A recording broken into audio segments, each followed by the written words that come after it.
மறுவரைவு சட்டம் எதற்காக இதை கொண்டு வருகிறார்கள்? ஏற்கனவே நாடாளுமன்றம், புதிய நாடாளுமன்றம் கட்டும் பொழுது 848 இருக்கைகளை அங்கே போட்டிருக்கிறார்கள். அப்படி என்றால் ஏற்கனவே தீர்மானித்து விட்டார்கள் 848 நாடாளுமன்ற உறுப்பினர்களை அங்கே அமர வைக்க வேண்டும் என்று. சென்னைக்கு வந்த, தமிழ்நாட்டிற்கு வந்த ஒன்றிய உள்துறை அமைச்சர் அமித்ஷா அவர்கள் தமிழ்நாட்டு தொகுதிகளை குறைக்க மாட்டோம் என்று சொல்லுகிறார்.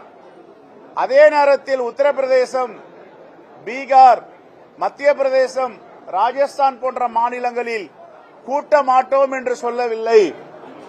ஒரு கோடை அழிக்காமல், அகற்றாமல் எப்படி இன்னொரு பெரிய கோடு போடுவார்களோ அப்படி தமிழ்நாட்டின் உரிமைகளை பறிப்பதற்கும், தமிழ்நாட்டு மக்களுடைய நலன்களை அப்புறப்படுத்துவதற்கும், வடமாநிலங்களில் உள்ள தொகுதிகளை உயர்த்துவதற்கு திட்டமிட்டிருக்கிறார்கள். ஆகவே அன்னை இந்திரா காந்தி அவர்கள் 5 ஆண்டுகளுக்கு மறுசீரமைப்பை தள்ளி வைத்தார். 84வது அரசியலமைப்பு சட்டத்தை திருத்தினார். அதே போன்று வாஜ்பாய் செய்தார்கள். இப்பொழுது இந்த தீர்மானத்தில் 30 ஆண்டுகளுக்கு இந்த மறுசீரமைப்பை தள்ளி வைக்க வேண்டும், சட்ட திருத்தத்தை கொண்டு வர வேண்டும். இந்தியாவில் ஒன்றிய அரசு இந்த தேச நலனுக்காக கொண்டு வரப்பட்ட குடும்ப கட்டுப்பாடை தமிழ்நாடு அரசு தான் முழுமையாக நடைமுறைப்படுத்தியது.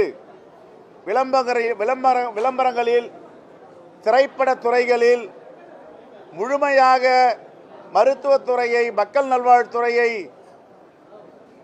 அதன் மூலமாக இந்த குடும்ப கட்டுப்பாட்டை 100% இங்கே கட்டுப்படுத்தினோம்.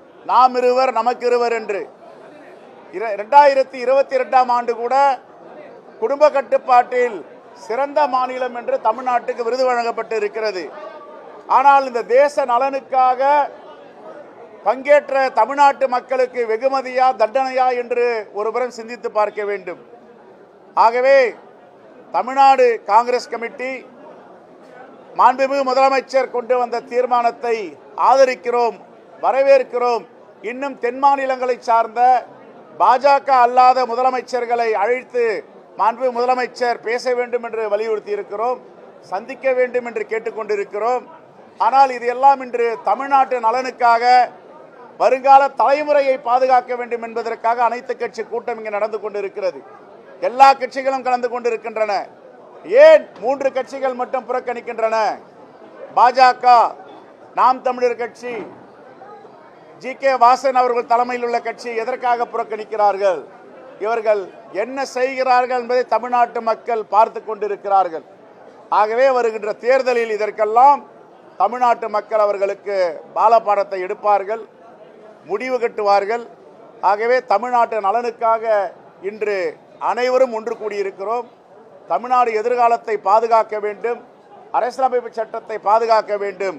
ஆகவே மாண்புமிகு முதலமைச்சர் கொண்டு வந்த இந்த தீர்மானத்தை முழுமனதோடு நாங்கள் ஆதரிக்கிறோம், வரவேற்கிறோம். செய்திகளை உடனுக்குடனும் துல்லியமாகவும் தெரிந்து கொள்ள சப்ஸ்கிரைப் பண்ணுங்க.